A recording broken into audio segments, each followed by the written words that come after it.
In front of me is LENOVO Tab P11 Pro, and today I would like to show you how you can delete Google search bar from home screen.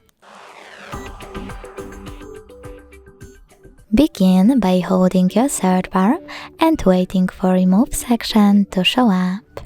When it does, drag your search bar on top of it, and when you see that it turns see-through, let go.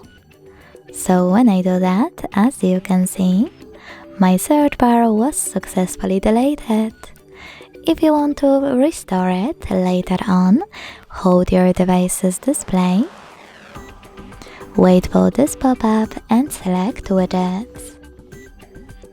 Now scroll down on the left to look for Google section, click on it, find your search bar widget, hold it and drag it onto your screen.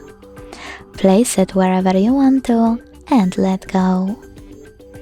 You can also adjust size of it by holding this dot on the left or on the right and dragging it.